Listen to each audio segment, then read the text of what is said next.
ತೀವ್ರಕ್ಕೆ ತಲುಪಿದ ಸ್ಟಾಲಿನ್ ಮತ್ತು ರಾಜ್ಯಪಾಲರ ಸಂಘರ್ಷ. ರಾಜ್ಯಪಾಲರ ಕಚೇರಿ ಕಾರ್ಯಕ್ರಮ ಬಹಿಷ್ಕರಿಸಿದ ಸ್ಟಾಲಿನ್. ರಾಜ್ಯಪಾಲರು ಮತ್ತು ರಾಷ್ಟ್ರಪತಿಗಳಿಗೆ 3 ತಿಂಗಳ ಸಮಯದ ಗಡುವನ್ನು ವಿಧಿಸಿತ್ತು. ಸ್ಟಾಲಿನ್ ವರ್ಸಸ್ ರಾಜ್ಯಪಾಲರು. ನಮಸ್ಕಾರ, ಈ ದಿನಕ್ಕೆ ಸ್ವಾಗತ. ಎಲ್ಲರಿಗೂ 79ನೇ ಸ್ವಾತಂತ್ರ್ಯ ದಿನಾಚರಣೆಯ ಶುಭಾಶಯಗಳು. ನಾನು GM ಪವಿತ್ರ. DMK ಸರ್ಕಾರ ಮತ್ತು ರಾಜ್ಯಪಾಲರ ನಡುವಿನ ಸಂಬಂಧ ಹಲವು ತಿಂಗಳಿಂದ ಉದ್ವಿಗ್ನಗೊಂಡಿದೆ. ಸರ್ಕಾರ ಹಲವಾರು ವಿಷಯಗಳ ಬಗ್ಗೆ ರಾಜ್ಯಪಾಲರು ಭಿನ್ನಾಭಿಪ್ರಾಯವನ್ನು ವ್ಯಕ್ತಪಡಿಸಿದ್ದಾರೆ. ಪಶ್ಚಿಮ ಬಂಗಾಳ, ತೆಲಂಗಾಣ, ಕೇರಳ, ನವದೆಹಲಿ ಸೇರಿದಂತೆ ಪ್ರತಿಪಕ್ಷಗಳು ಆಳ್ವಿಕೆ ನಡೆಸುವಂಥ ಇತರ ರಾಜ್ಯಗಳಲ್ಲಿ ಇದೇ ರೀತಿಯ ಘರ್ಷಣೆಗಳು ವರದಿಯಾಗಿದೆ. ಈ ಪ್ರಕರಣಗಳಲ್ಲಿ ರಾಜ್ಯಪಾಲರು ಅಥವಾ ಲೆಫ್ಟಿನೆಂಟ್ ಗವರ್ನರ್ಗಳು ಪಕ್ಷಪಾತದ ರೀತಿಯಲ್ಲಿ ವರ್ತಿಸುತ್ತಿದ್ದಾರೆ ಅಂತ ಆಡಳಿತ ಪಕ್ಷಗಳು ಆರೋಪಿಸಿದೆ.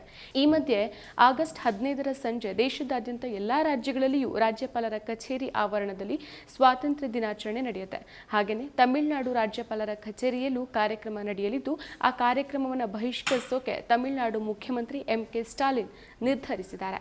ತಮಿಳುನಾಡು ರಾಜ್ಯಪಾಲ RN ರವಿ ಕೇಂದ್ರ ಸರ್ಕಾರದ ಕೈಗೊಂಬೆಯಂತೆ ಕೆಲಸ ಮಾಡ್ತಿದ್ದಾರೆ, ತಮಿಳುನಾಡು ವಿರೋಧಿ ಧೋರಣೆಯನ್ನು ಹೊಂದಿದ್ದಾರೆ, ಅದರಂತೆಯೇ ನಡ್ಕೊಳ್ತಿದ್ದಾರೆ ಅಂತ ಆಡಳಿತಾರೂಢ DMK ನಿರಂತರವಾಗಿ ಆರೋಪ ಮಾಡ್ತಾನೆ ಬಂದಿದೆ. ಅದೇ ಕಾರಣಕ್ಕಾಗಿ ರಾಜ್ಯಪಾಲರ ಕಚೇರಿಯ ಬಳಿ ನಡೀತಾ ಇರುವಂತಹ ಸ್ವಾತಂತ್ರ್ಯೋತ್ಸವ ಕಾರ್ಯಕ್ರಮವನ್ನು ಸ್ಟಾಲಿನ್ ಬಹಿಷ್ಕರಿಸಿದ್ದಾರೆ. ಇದು ಸರ್ಕಾರ ಮತ್ತು ರಾಜ್ಯಪಾಲರ ನಡುವಿನ ಸಂಘರ್ಷದ ತೀವ್ರತೆಯನ್ನು ಸೂಚಿಸುತ್ತೆ. ರಾಜ್ಯ ಸರ್ಕಾರ ಮತ್ತು ರಾಜ್ಯಪಾಲರ ನಡುವಿನ ಬಿಕ್ಕಟ್ಟು ಶುರುವಾಗಿದ್ದು, ದಿವಂಗತ ಮಾಜಿ ಮುಖ್ಯಮಂತ್ರಿ M ಕರುಣಾನಿಧಿಯವರ ಗೌರವಾರ್ಥವಾಗಿ ಕಲೈನಾರ್ ವಿಶ್ವವಿದ್ಯಾಲಯವನ್ನು ಸ್ಥಾಪಿಸೋಕೆ ಮಸೂದೆಯನ್ನ ವಿಧಾನಸಭೆ ಅಂಗೀಕರಿಸಿತ್ತು. ಆದರೆ ಆ ಮಸೂದೆಗೆ ಸಹಿ ಹಾಕದ ರಾಜ್ಯಪಾಲ ರವಿ ಅವರು ಮಸೂದೆಯನ್ನ ರಾಷ್ಟ್ರಪತಿ ದ್ರೌಪದಿ ಮುರ್ಮು ಅವರಿಂದ ಅಂಗೀಕಾರ ಪಡೆಯೋಕೆ ಉಲ್ಲೇಖಿಸಿದ್ರು. ಇದನ್ನ DMK ಸರ್ಕಾರ ರಾಜ್ಯಪಾಲರ ನಡೆ ವಿಳಂಬ ಧೋರಣೆ ಮತ್ತು ರಾಜ್ಯದ ಶಾಸಕಾಂಗ ಅಧಿಕಾರವನ್ನು ದುರ್ಬಲಗೊಳಿಸುವಂತ ಉದ್ದೇಶಪೂರ್ವಕ ಕೃತ್ಯ ಅಂತ ಟೀಕಿಸಿತ್ತು. ಅಷ್ಟೇ ಅಲ್ಲ, ಸರ್ಕಾರ ಸುಪ್ರೀಂ ಕೋರ್ಟ್ ಮೆಟ್ಟಿಲೇರಿತು. ವಿಚಾರಣೆ ನಡೆಸಿ ರಾಜ್ಯಪಾಲರ ಕಾರ್ಯವೈಖರಿ ಬಗ್ಗೆ ಸುಪ್ರೀಂ ಕೋರ್ಟ್ನ ಆಗಿನ ಮುಖ್ಯ ನ್ಯಾಯಮೂರ್ತಿ DY ಚಂದ್ರಚೂಡ್ ಬೇಸರವನ್ನು ವ್ಯಕ್ತಪಡಿಸಿದರು. ಶಾಸಕಾಂಗ ಅಂಗೀಕರಿಸುವಂತ ವಿಧೇಯಕಗಳನ್ನು ರಾಜ್ಯಪಾಲರು ಪರಿಶೀಲಿಸಿ ಅಂಕಿತ ಹಾಕುವಂತೆ ಮಾಡೋಕೆ ರಾಜ್ಯ ಸರ್ಕಾರಗಳು ನ್ಯಾಯಾಲಯಗಳ ಮೊರೆ ಹೋಗಬೇಕಾ? ಸರ್ಕಾರ ನ್ಯಾಯಾಲಯವನ್ನು ಸಂಪರ್ಕಿಸಿದ ನಂತರನೇ ರಾಜ್ಯಪಾಲರು ಮಸೂದೆಗಳ ಮೇಲೆ ಕಾರ್ಯನಿರ್ವಹಿಸುವಂತಹ ಪ್ರವೃತ್ತಿಯನ್ನು ನಿಲ್ಲಿಸಬೇಕು ಅಂತ ಹೇಳಿದರು. ಮಸೂದೆಗಳ ಅಂಗೀಕಾರಕ್ಕೆ ರಾಜ್ಯಪಾಲರು ಮತ್ತು ರಾಷ್ಟ್ರಪತಿಗಳಿಗೆ 3 ತಿಂಗಳ ಸಮಯದ ಗಡುವನ್ನು ಸಹ ವಿಧಿಸಿತು. ಮತ್ತೆ ಮತ್ತೆ ಸವಿಯಬೇಕೆನಿಸುವ ಮೃದುವಾದ ನಂದಿನಿ ಪನ್ನೀರ್. ಇನ್ನು ಅಷ್ಟೇ ಅಲ್ಲ, ರಾಜ್ಯಪಾಲ ರವಿಯವರು ತಮ್ಮ ಸ್ವಾತಂತ್ರ್ಯ ದಿನಾಚರಣೆಯ ಭಾಷಣದಲ್ಲಿ ಪ್ರಧಾನಿ ನರೇಂದ್ರ ಮೋದಿ ಮತ್ತು ಕೇಂದ್ರದ ಸಾಧನೆಗಳನ್ನು ವ್ಯಾಪಕವಾಗಿ ಶ್ಲಾಘಿಸಿದ್ರು. ಆದರೆ ತಮಿಳುನಾಡು ಸರ್ಕಾರ ಅಥವಾ ಸ್ಟಾಲಿನ್ ಬಗ್ಗೆ ಯಾವುದೇ ಸಕಾರಾತ್ಮಕ ಅಂಶಗಳನ್ನು ಉಲ್ಲೇಖಿಸಿಲ್ಲ ಅನ್ನೋದು ಕಂಡು ಬಂದಿದೆ. ಈ ಎಲ್ಲಾ ಕಾರಣಗಳಿಂದಾಗಿ ಮುಖ್ಯಮಂತ್ರಿ ಸ್ಟಾಲಿನ್ ಅವರು ರಾಜ್ಯಪಾಲರ ಕಚೇರಿ ಆಯೋಜಿಸಿರುವಂತಹ ಕಾರ್ಯಕ್ರಮದಲ್ಲಿ ಭಾಗಿಯಾಗದೆ ಕಾರ್ಯಕ್ರಮವನ್ನು ಬಹಿಷ್ಕರಿಸೋಕೆ ನಿರ್ಧರಿಸಿದ್ದಾರೆ. ಸ್ಟಾಲಿನ್ ಅವರ ಬಹಿಷ್ಕಾರದ ನಿರ್ಧಾರದ ಕುರಿತು ರಾಜ್ಯಪಾಲರ ಕಚೇರಿ ಯಾವುದೇ ರೀತಿಯ ಪ್ರತಿಕ್ರಿಯೆಯನ್ನು ಇನ್ನೂ ತನಕ ಕೊಟ್ಟಿಲ್ಲ. ರವಿ ಅವರು ತಮಿಳುನಾಡಿನ ರಾಜ್ಯಪಾಲರಾಗಿ ಬಂದಿದ್ದು ಸೆಪ್ಟೆಂಬರ್ 9, 2021ಕ್ಕೆ. ಅಂದಿನಿಂದ ಏಪ್ರಿಲ್ 2022ರವರೆಗೆ ರಾಜ್ಯಪಾಲರು ಸ್ಟಾಲಿನ್ ಸಂಪುಟದ 19 ಮಸೂದೆಗಳನ್ನು ತಿರಸ್ಕರಿಸಿದರು. ಇನ್ನು ಸರ್ಕಾರ ಸಂಪುಟದಲ್ಲಿ ನಿರ್ಣಯಿಸಿ ರಾಜ್ಯಪಾಲರ ಅಂಕಿತಕ್ಕೆ ಅಂತ ಕಳಿಸಿದಂತ 20ಕ್ಕೂ ಹೆಚ್ಚು ಮಸೂದೆಗಳು ರಾಜ್ಯಪಾಲರ ಕಚೇರಿಯಲ್ಲಿಯೇ ಉಳಿಯುವಂತೆ ಮಾಡಿದ್ರು.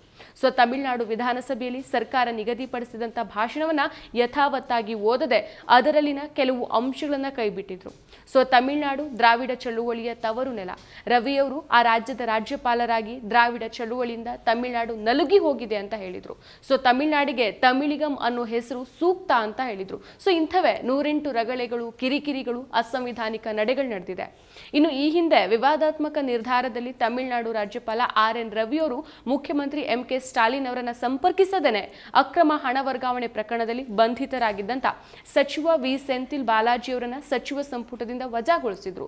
ಜಾರಿ ನಿರ್ದೇಶನಾಲಯದ ಅಧಿಕಾರಿಗಳು ಜೂನ್ 14ಕ್ಕೆ ಉದ್ಯೋಗಕ್ಕಾಗಿ ಲಂಚ ಮತ್ತು ಅಕ್ರಮ ಹಣ ವರ್ಗಾವಣೆಯಲ್ಲಿ ಸೇರಿದಂತೆ ಹಲವಾರು ಭ್ರಷ್ಟಾಚಾರ ಪ್ರಕರಣದಲ್ಲಿ ಸೆಂಥಿಲ್ ಬಾಲಾಜಿಯವರನ್ನ ಬಂಧಿಸಿದ್ರು. ಪ್ರಸ್ತುತ ಜೈಲು ಸೇರಿರುವ ಮತ್ತು ಗಂಭೀರ ಕ್ರಿಮಿನಲ್ ಮೊಕದ್ದಮೆಗಳನ್ನು ಎದುರಿಸ್ತಾ ಇರುವಂತಹ ಬಾಲಾಜಿಯವರನ್ನ ಸ್ಟಾಲಿನ್ ಅವರು ಖಾತೆರಹಿತ ಸಚಿವರಾಗಿ ಉಳಿಸಿಕೊಂಡಿದ್ರು. ರಾಜ್ಯಪಾಲರು ಏಕಪಕ್ಷೀಯ ಕ್ರಮದಿಂದ ಸಚಿವ ಸ್ಥಾನದಿಂದ ವಜಾನೆ ಮಾಡಿಬಿಟ್ಟಿದ್ರು. ಇನ್ನು ರಾಜ್ಯಪಾಲ RN ರವಿ ಅವರ ಏಕಪಕ್ಷೀಯ ನಿರ್ಧಾರದಿಂದ ತಮಿಳುನಾಡಿನ DMK ಸರ್ಕಾರ ಮತ್ತು ರಾಜ್ಯಪಾಲರ ನಡುವಿನ ಬಿಕ್ಕಟ್ಟು ಮತ್ತಷ್ಟು ತೀವ್ರಗೊಂಡಿತು. ಸೊ ದೇಶದ ಒಂದಲ್ಲ ಒಂದು ರಾಜ್ಯ ಸರ್ಕಾರ ರಾಜ್ಯಪಾಲರು ವಿಧೇಯಕಗಳನ್ನು ಅಂಗೀಕರಿಸ್ತಾ ಇಲ್ಲ ಅಂತ ಕೋರ್ಟ್ ಮೆಟ್ಟಿಲ್ ಹತ್ತೋದು ಮೋದಿ ಸರ್ಕಾರ ಅಸ್ತಿತ್ವಕ್ಕೆ ಬಂದ ನಂತರ ಒಂದು ಸಹಜ ಪ್ರಕ್ರಿಯೆಯಂತೆ ಆಗೋಗ್ಬಿಟ್ಟಿದೆ. RN ರವಿ ಅವರು ತಮಿಳುನಾಡಿನ ರಾಜ್ಯಪಾಲರಾಗಿ ಬಂದ ಗಳಿಗೆಯಿಂದಾನು ಅವರು ತಮಿಳುನಾಡಿನ ವಿರೋಧ ಪಕ್ಷದಂತೆ ಕೆಲಸ ಮಾಡೋಕೆ ಶುರು ಮಾಡಿದ್ದಾರೆ. ಅಷ್ಟೇ ಅಲ್ಲ, DMK ಹಿರಿಯ ನಾಯಕ ಕೆ ಪೊನ್ಮುಡಿ ಅವರನ್ನ ಸಚಿವರನ್ನಾಗಿ ನೇಮಿಸೋಕೆ ರಾಜ್ಯಪಾಲ RN ರವಿ ಅವರು ನಿರಾಕರಿಸಿದ್ರು. ಗವರ್ನರ್ ನಡೆಯನ್ನ ಪ್ರಶ್ನಿಸಿ ತಮಿಳುನಾಡು ಸರ್ಕಾರ ಸುಪ್ರೀಂ ಕೋರ್ಟ್ ಮೆಟ್ಟಿಲೇರಿತು. ಸೊ ಇವರನ್ನ ಸುಪ್ರೀಂ ಕೋರ್ಟ್ ತರಾಟೆಗೆ ತೆಗೆದುಕೊಂಡು ರಾಜ್ಯಪಾಲರ ನಡೆ ನಮ್ಮಲ್ಲಿ ಕಳವಳ ಹುಟ್ಟಿಸಿದೆ ಅಂತ ಸುಪ್ರೀಂ ಕೋರ್ಟ್ ಹೇಳಿತ್ತು.